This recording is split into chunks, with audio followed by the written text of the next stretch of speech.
اللہم یا مفتح الابواب و یا مسبب الاسباب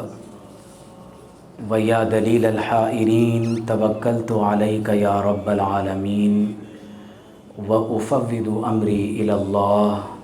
ان اللہ بصیر بالعباد اما بعد فاعوذ باللہ من الشیطان الرجیم بسم اللہ الرحمن الرحیم وَإِن تَتَوَلَّوْا يَسْتَبْدِلْ قَوْمًا غَيْرَكُمْ ثُمَّ لَا يَكُونُوا أَمْثَالَكُمْ صدق اللہ العظیم وقال النبی صلی اللہ تعالی علیہ وآلہ وسلم تسلیما کثیرا کثیرا کثیرا من جاءه الموت وهو يطلب العلم ليحيي به الإسلام فبینہ وبین النبیین درجۃ واحدۃ فی الجنہ رواہ الدارمی او کما قال علیہ الصلاۃ والسلام ان اللہ وملائکتہ یصلون علی النبی یا ایہا الذین آمنوا صلوا علیہ وسلموا تسلیما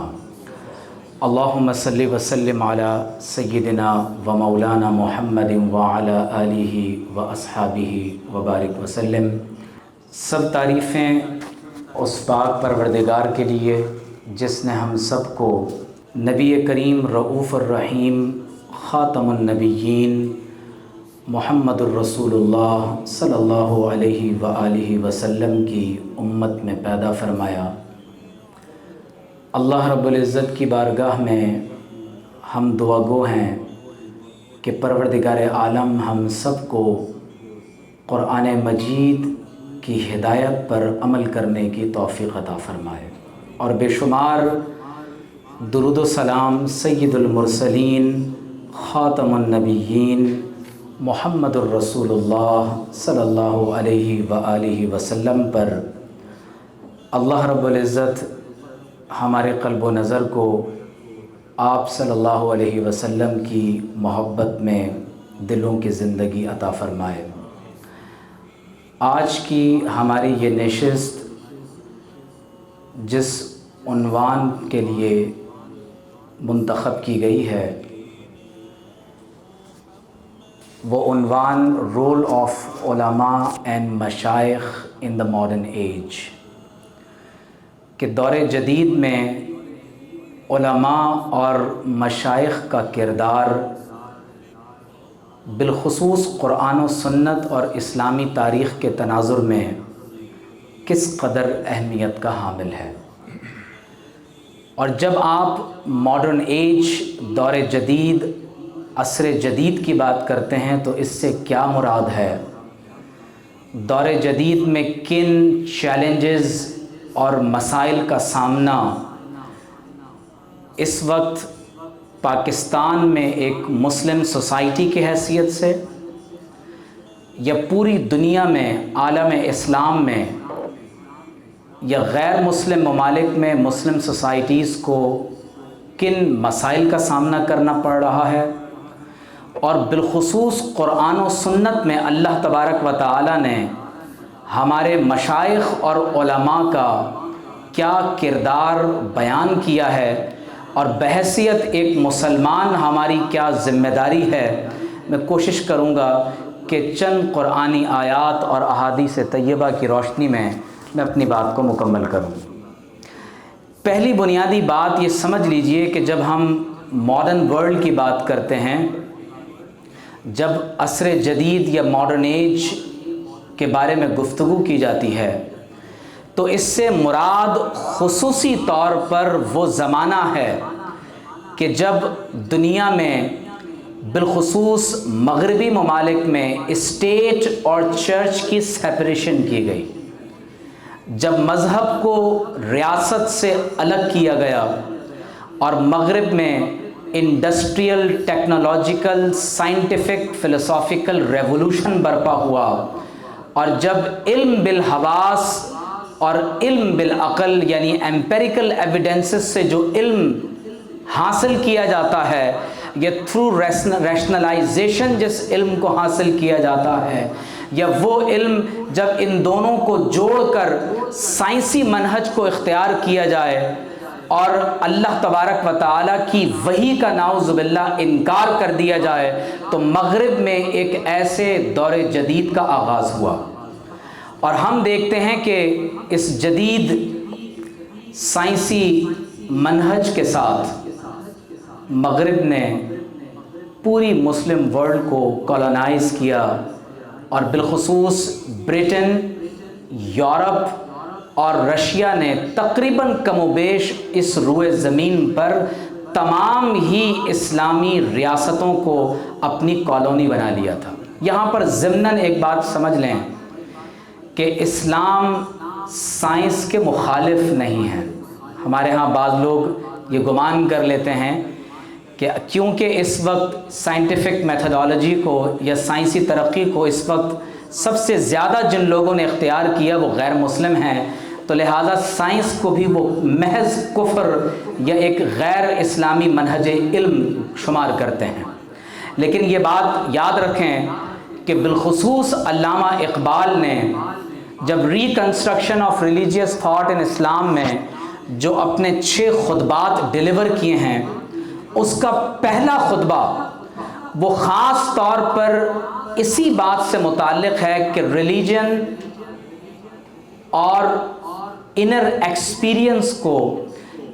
کس طرح سے آپ دور جدید میں اس جدید سائنٹیفک میتھڈالوجی کے ساتھ ہم آہنگ کر سکتے ہیں، اور اس انر ایکسپیرینس کے ذریعے سے، صوفی ایکسپیرینس کے ذریعے سے کس طرح سے ایک دور جدید کا انسان جو کنکریٹ تھاٹ کا ہیبیچول ہو چکا ہے، اس کو کس طرح سے اللہ تبارک و تعالیٰ کی وحی کی طرف دعوت دی جا سکتی ہے۔ ہمارے ہاں اس بارے میں یہ سمجھ لیا گیا کہ شاید اگر ہم جدید سائنسی منہج کو اختیار کر لیں تو شاید مسلمان کسی کفر کا ارتکاب کر بیٹھیں گے، لیکن یاد رکھیں کہ قرآن و سنت کے اصول ہمیں یہ بتاتے ہیں کہ اگر کوئی شخص کسی بھی زمانے میں اپنی عقل یا اپنے حواس کا حصول علم کے لیے استعمال کرتا ہے، اور عقل اور حواس دونوں کا استعمال اللہ تبارک و تعالیٰ کی وحی کے تابع ہو، تو یہ علم کا حصول عین قرآن و سنت کے مطابق ہوتا ہے، کیونکہ آپ وحی الہی کی مخالفت نہیں کر رہے، بلکہ اپنے حواس اور اپنے عقل اور ان ذرائع علم سے حاصل ہونے والے علم کو آپ اللہ تبارک و تعالیٰ کی وحی کے تابع رہ کر آپ ہمیشہ حاصل کرنا چاہتے ہیں اور ان سے مستفید ہونا چاہتے ہیں، کیونکہ وہ علم جو حواس یا عقل کے ذریعے سے حاصل ہو وہ person to person, era to era, nation to nation vary کرتا ہے، اور ظاہر ہے کہ ہمارا علم وہ ہمیں یقینیت کی منزل تک نہیں لے جاتا، بلکہ وہ علم جو خطا سے پاک ہو اور ہر قسم کی غلطی سے ماورا ہو، اور جو ہمیں یقین کا، معرفت کا علم عطا کرتا ہے، وہ صرف اللہ تبارک و تعالیٰ کی وحی کی صورت میں عطا ہوتا ہے۔ اسی لیے ہمارے مسلم دانشور اس ماڈرن ایج کو اگر یہ وحی کے علم سے ماورا ہو اور وحی کے علم سے محروم ہو تو اس ایج کو ایج آف اگنورینس یا جاہلیت کے دور سے بھی تعبیر کرتے ہیں، کیونکہ زمانہ جاہلیت میں بھی افرأیت من اتخذ الہہ ہواہ واضلہ اللہ علی علم، فرمایا کیا تم نے ایسے شخص کو نہیں دیکھا کہ اس نے نفسانی خواہشات کو نعوذ باللہ من ذالک اپنا خدا بنا لیا، اور علم کے باوجود اللہ تبارک و تعالیٰ نے اسے گمراہ کر دیا۔ تو لہٰذا یہ بات بڑی قابل توجہ ہے کہ جب کبھی ہم حصول علم کی بات کرتے ہیں تو یاد رکھ لیں کہ علم کا حقیقی مصدر اللہ تبارک و تعالیٰ کی طرف سے وحی الہی کی صورت میں ہمیں عطا ہوتا ہے۔ جدید دور ٹیکنالوجیکل ریولوشن کا دور ہے، اور اس ٹیکنالوجیکل ریولوشن کے دور میں ہم یہ دیکھتے ہیں کہ مسلم سوسائٹیز کا اسٹرکچر تبدیل ہو گیا۔ اب گلوبلائزیشن کے اس دور میں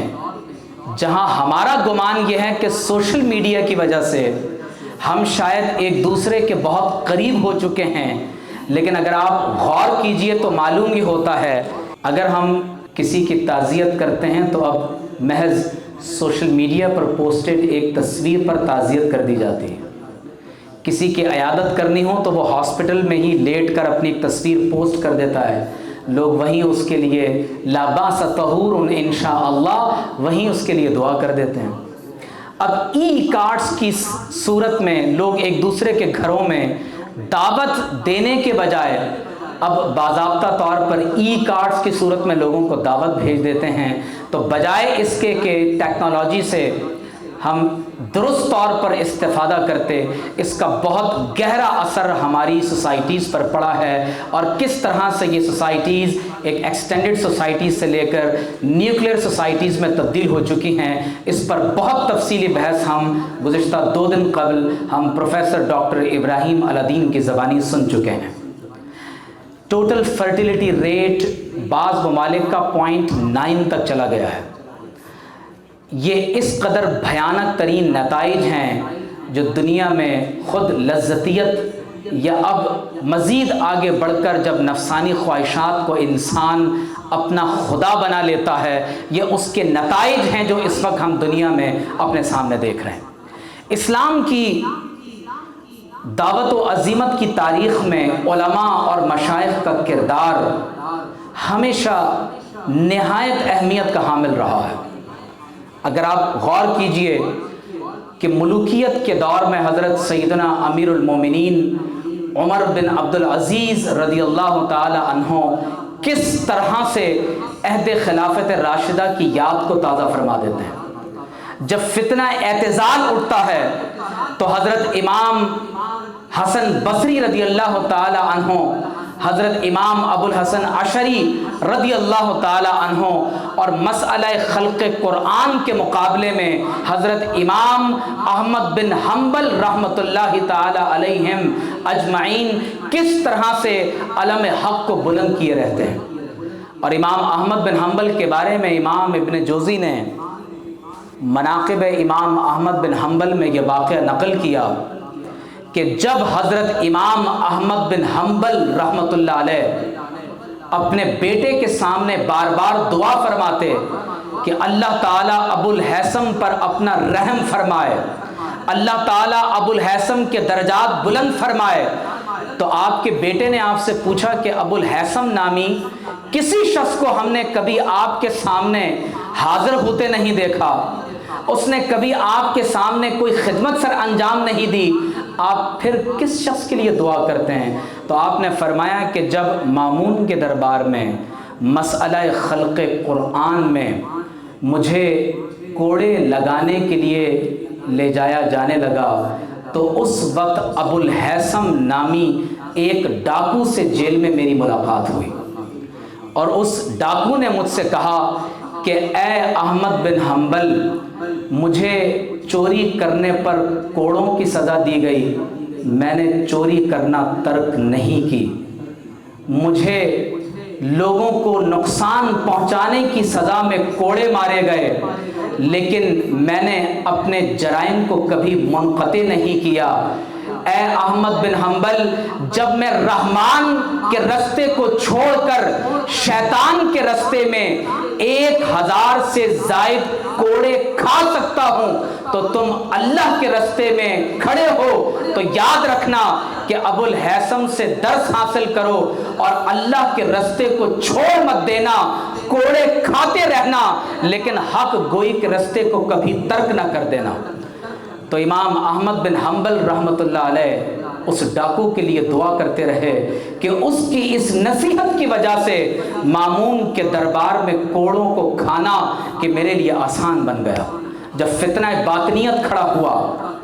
فلسفہ یونان کی یلغار عالم اسلام کے فکری محاذوں پر اہل علم نے اپنے کردار کو ادا کیا، تو جس شخصیت کا نام سب سے بالا ہے وہ حضرت حجت الاسلام امام غزالی رحمۃ اللہ تعالی علیہ کے ذات اقدس ہے۔ اور جب کلام اور فلسفہ کے خشک مباحث سے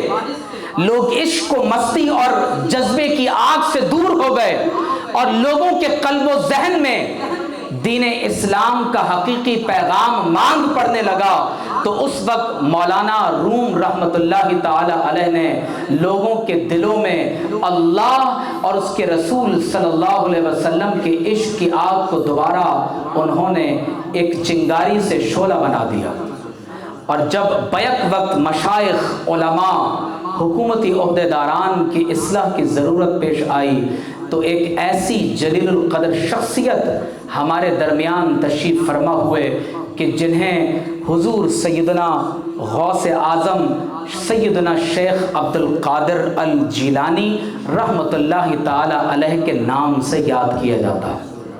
اور حضور شیخ عبد القادر جیلانی رحمۃ اللہ علیہ کا سب سے بڑا کردار یہ ہے کہ آپ نے اس زمانے کے سیاسی اور روحانی مرکز بغداد کو اپنا مسکن بنایا، اور جب بغداد سے امام غزالی رحمۃ اللہ علیہ روانہ ہوئے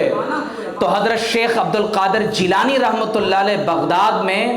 تشریف فرما ہوئے، اور تقریباً کم و بیش 70 برس تک بیک وقت مسند ارشاد اور مسند تدریس اور افتاء کو آپ نے زینت عطا فرمائی ہے۔ اور کمال یہ ہے کہ بغداد کے 400 سے زائد تعلیمی ادارے آپ کی قادری یونیورسٹی سے منسلک ہو گئے، اور آپ نے لوگوں کی اس طور پر اصلاح فرمائی کہ ہمیں یہ نظر آتا ہے کہ پھر سلطان صلاح الدین ایوبی رحمۃ اللہ علیہ کی افواج میں سب سے بڑا کردار جس شخصیت کے تربیت یافتہ لوگوں نے ادا کیا وہ حضرت شیخ عبد القادر جیلانی کی ذات اقدس ہے۔ اسی طرح جب فلسفہ کلام اور تصوف کو جمع کر کے علم العقیدہ، علم تصوف، علم اسرار اور علم احوال کو جمع کر کے دین اسلام کے رنگ کو پیش کرنے کی بات آئی تو حضور سیدنا شیخ اکبر محی الدین ابن العربی رحمۃ اللہ تعالی علیہ نے اپنے کردار کو ادا کیا۔ فتح بیت المقدس ایک ایسا زمانہ ہے کہ سن 490 ہجری میں بیت المقدس صلیبی جنگوں کے نتیجے میں مسلمانوں کے ہاتھ سے نکل چکا تھا، اور تقریباً عالم اسلام میں کوئی ایسی شخصیت باقی نہیں رہی، کیونکہ طوائف الملوکی کا دور تھا، کہ جو دوبارہ بیت المقدس کو ری کیپچر کر سکے۔ لیکن حضور علیہ الصلوۃ والسلام کی حدیث ہے کہ ان اللہ یبعث لہذہ الامہ علی راس کل مئۃ سنۃ من یجدد لها دینها، اللہ تعالیٰ اس امت کے لیے ہر صدی کے سرے پر ایسے افراد ضرور بھیجتا ہے جو اس امت کے لیے دین کو تجدید کے ساتھ اس کی اصل صورت میں پیش فرماتے ہیں۔ تو حضرت سلطان صلاح الدین ایوبی رحمۃ اللہ تعالی علیہ، سلطان المجاہدین،